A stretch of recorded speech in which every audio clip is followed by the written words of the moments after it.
Yeah. Who do I dislike today? How you doing? Are you good?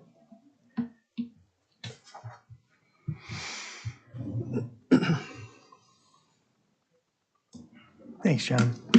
Good evening. I'd like to welcome everybody to the June 28th River Falls City Council meeting. First thing we'll do is stand and say the Pledge of Allegiance.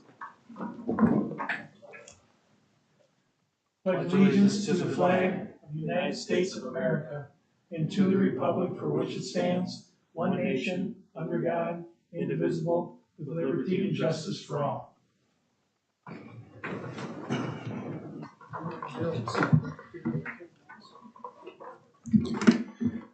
Okay, next we'll do the roll call, please. Bierstead. Here. York. Carroll. Here. Downing. Here. Morset. Here. Miller. Odine. Here. Thanks, Christy. Next, we have approval of the minutes from the June 14th meeting. I so move. Second. First and second, any questions or comments? All in favor? Aye. Aye. Opposed? Next, we have approval of the bills with Mr. Bierstead. Mayor and council, I move to approve payment of bills in the amount of $675,036.70, subject to the comptroller. Second. First and second on bills, any questions, comments? All in favor? Aye. Opposed? Okay, next move into public comments. If there's anybody in the audience has anything they'd like to stand up and talk about, now would be the time. Okay, we'll move on to see Dean as our wastewater representative or superintendent, and he's going to give us a report on the 2021 compliance maintenance annual report presentation. Have at it, Dean. Good evening. So, as you see in your packet, this is a report that we do annually. Our grade this year was a 4.0. Figure this out here.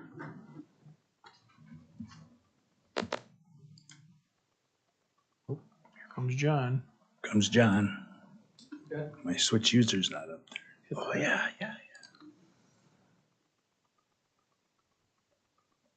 Which? Yep. Swap. All right. There you go.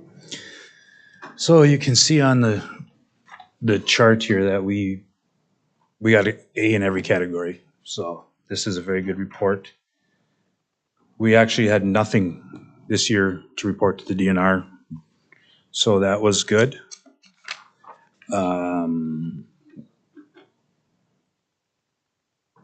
The biggest thing with the CMAR and with what wastewater plants have to deal with is our loading. 2 years ago, you guys, I wasn't around as superintendent, but we put in the new aeration system. And this is directly effect from the aeration system. The good grades that we're getting. 2019, we scored a D in this category of loading.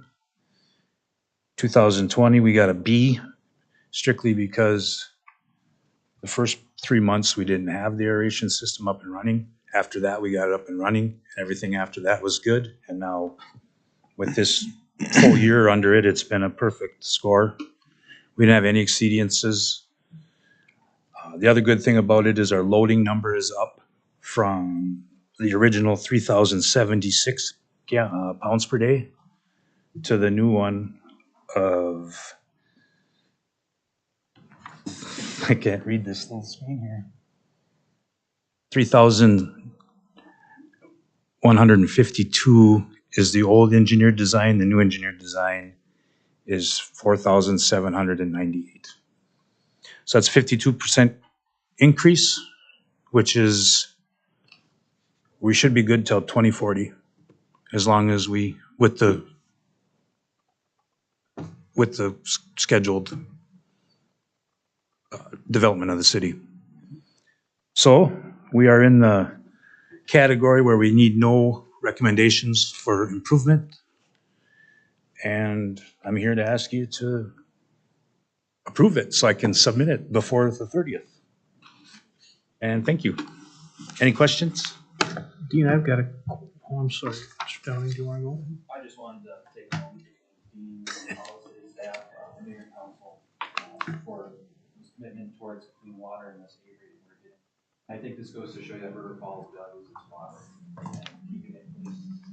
It also shows that we're different than surrounding cities.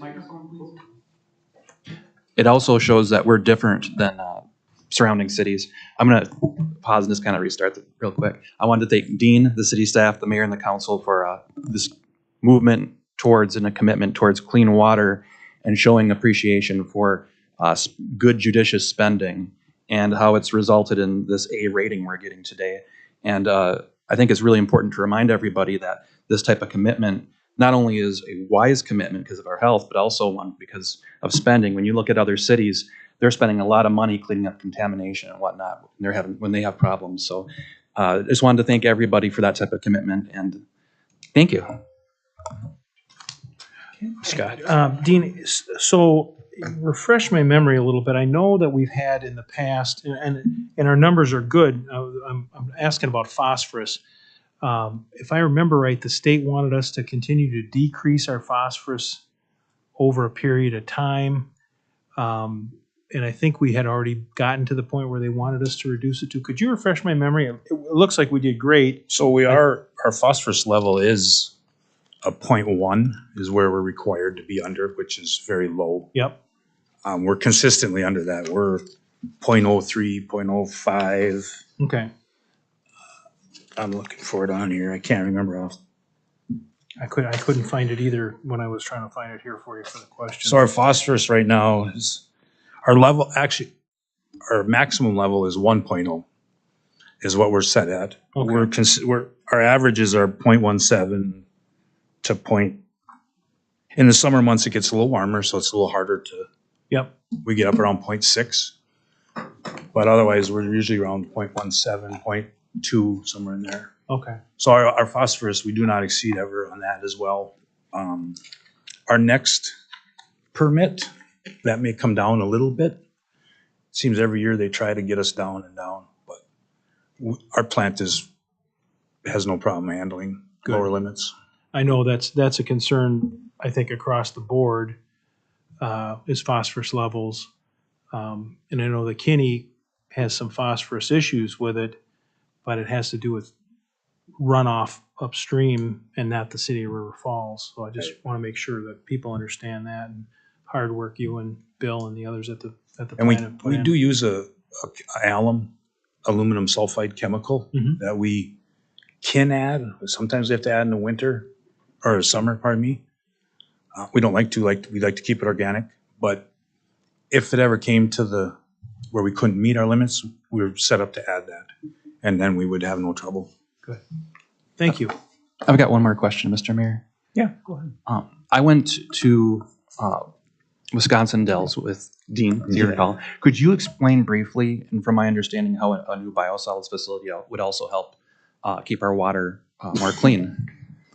We would be, with the new biosolids facility, currently we take in what's called centrate. It's the byproduct of our sludge. When it goes to Ellsworth, they dewater it. The watering part of it is our centrate. They bring that back to us, and we slowly introduce it to our plant. Problem with that is we're getting any one of 30 communities centrate, so we don't know what we're getting. If we switch, when we switch to this dryer, it'll be strictly our own product. So we'll know exactly what's in it. So we won't have to worry about that. Thank you, Dean. That's the big advantage of that. Yeah. Anybody else got anything? No? Thanks, Dean. All right, thank you. Great.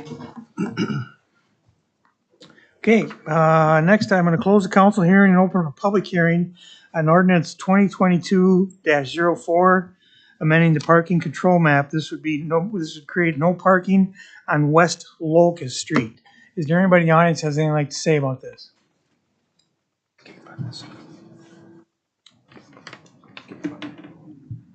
Okay, we'll close the public hearing and open up the council again for a motion on this. Mr. Mayor, I make a motion, we approve ordinance 2022-04, amending the parking control map.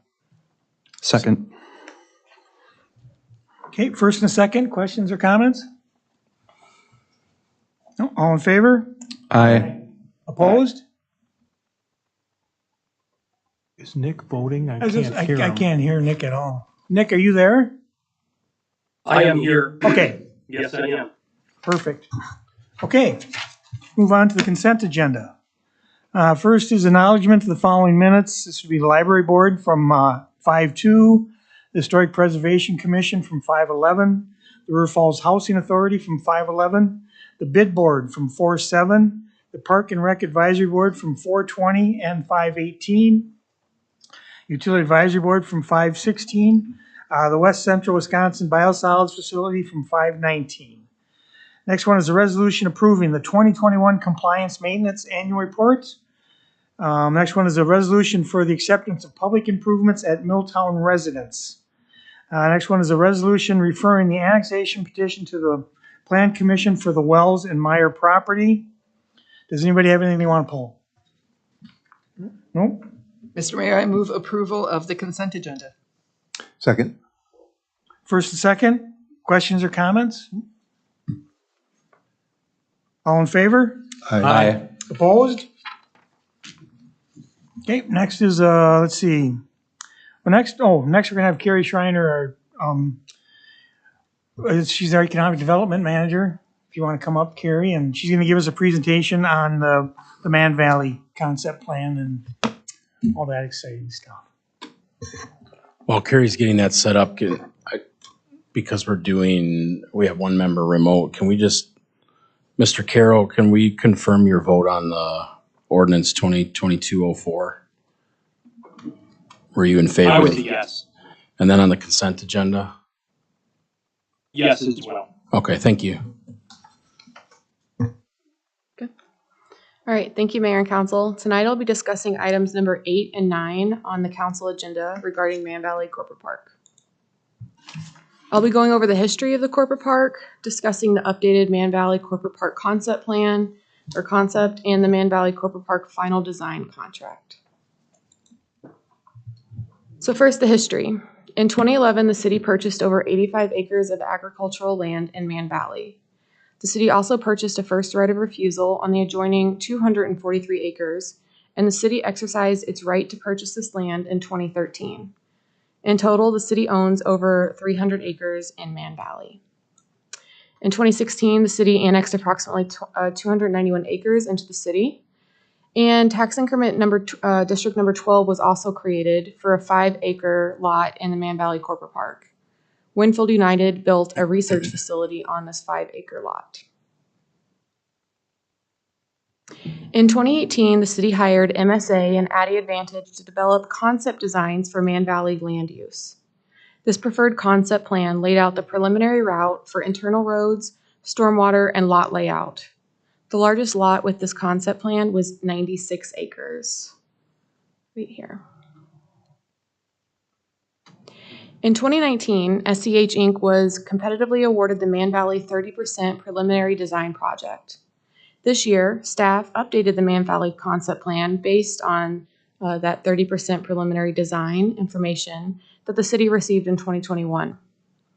The updated concept plan provides greater lot flexibility and maximizes the overall developable acreage of the site.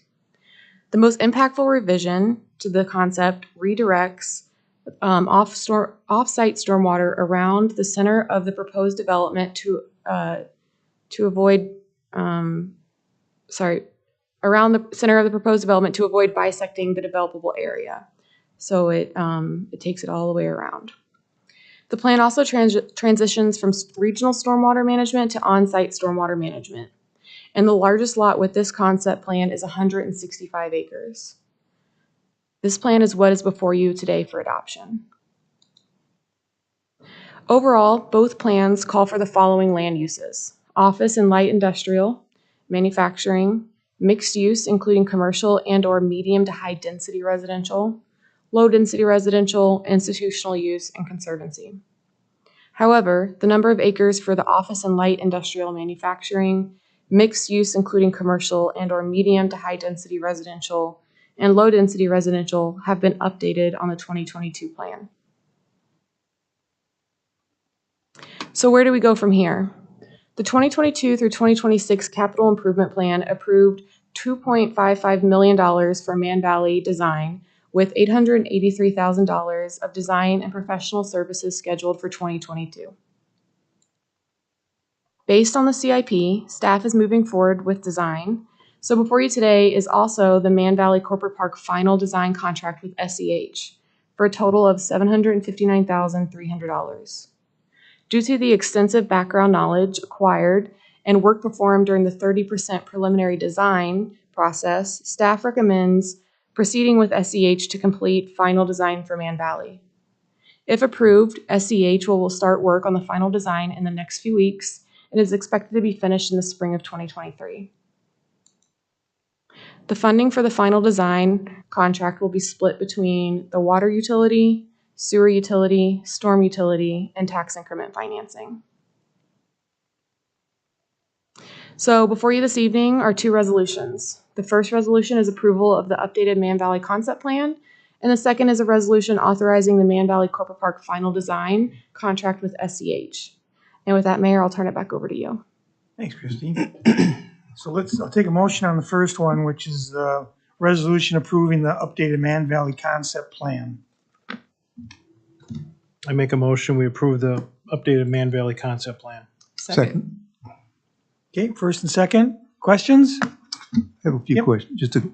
Did the lot sizes change? You went through it too fast for me, but the changes in those lot sizes, is that kind of market driven now? Have things changed, or was it just simply not a good design before? Yeah, part of it was because before we had stormwater going through the center, and then we also had regional stormwater. So after getting the 30% design information back, it was shown that we needed a larger swale around to handle stormwater, and we also are not going to be doing regional stormwater. So we were able to maximize some of the industrial. Got it. And then in the 2018 plan, this portion over here, which the city doesn't own, was planned to be low density residential. And in this new plan, we switched it to mixed use, and it could be medium to high density as well, based just on market. Yeah. Thank you. In the packet, it talked about this plan being considered aggressive. In your opinion, are there going to be some hangups as far as timeline goes in completing the project? So I don't know if Todd wants to talk more about the hangups. I mean, getting the products that we need and things like that. I'm not really sure. That's a great question. The current construction climate is challenging. The water main that we will need to connect the North Utility Loop project, which is currently being designed, to Man Valley is a 16-inch diameter water main. It's really a big pipe. And with that large pipe, we're seeing in the industry really long lead times, between 6 and 9 months. So the intent was to push this design through quickly so we can get under contract with put this project out to bid and get under contract so a contractor can order the pipe so we can get it in the ground, hopefully within the CIP timeline of 23, 24. So Todd, if for some reason we should modify this plan, we can still use that pipe just moving around, right? Correct. Okay. The way that the concept plan was designed is to allow maximum flexibility of these lots. Yeah. If you recall, the 2019 or 2018 concept plan had roadways throughout, which really would have limited much more the development and the type of development that would want to come in. And with our current concept plan, we're really flexible. We have roads to get people in, and then based on whatever a developer may want to build, we would work with them to complete that roadway network to suit their needs. And same with the utilities. We're looping around the outside of the northern end, so we can, again, have maximum flexibility and allow a variety of potential development to occur.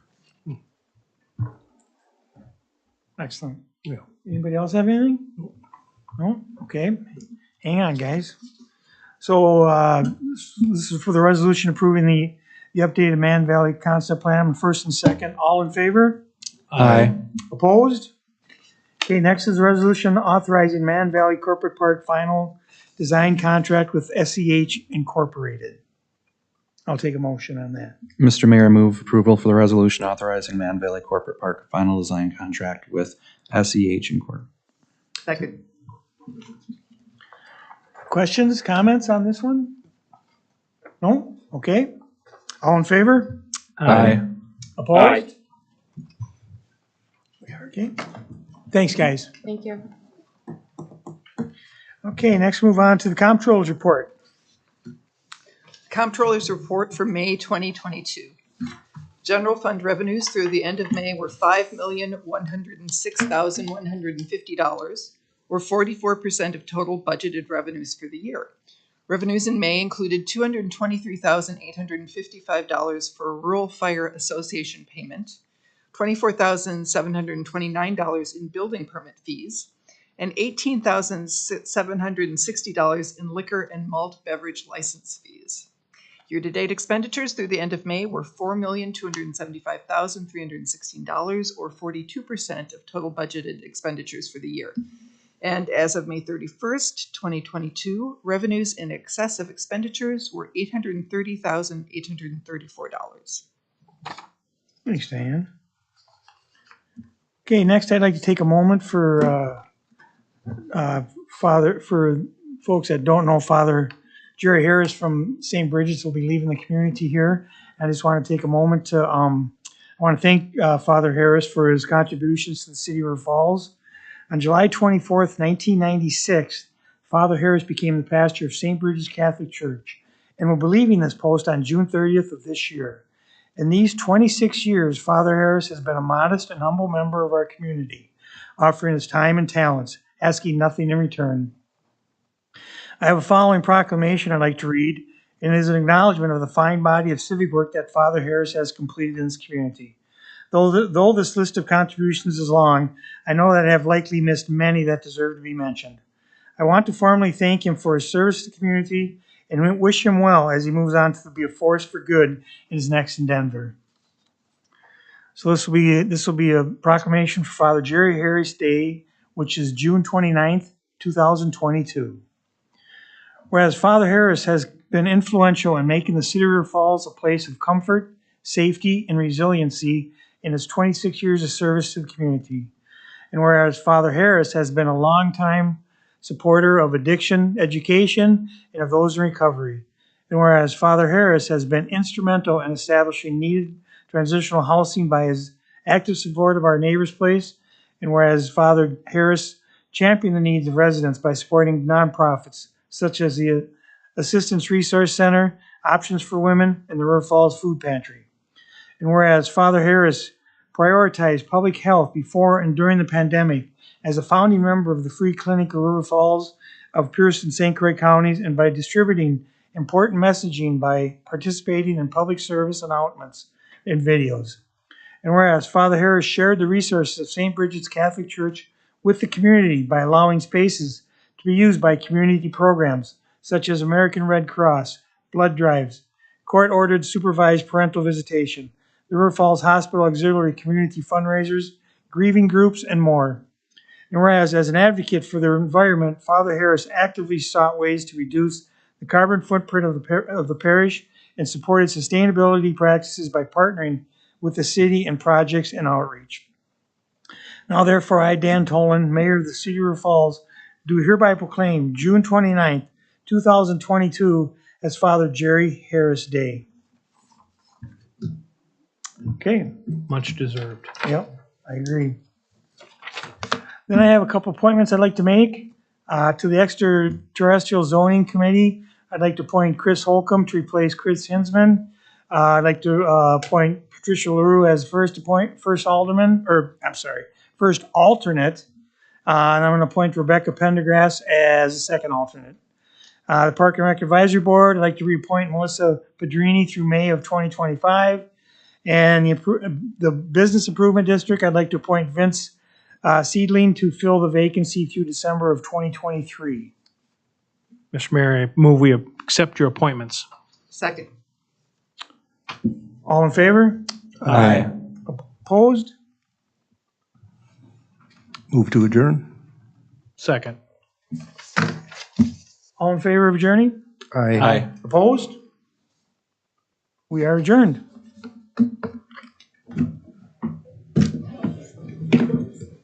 Kevin, I have a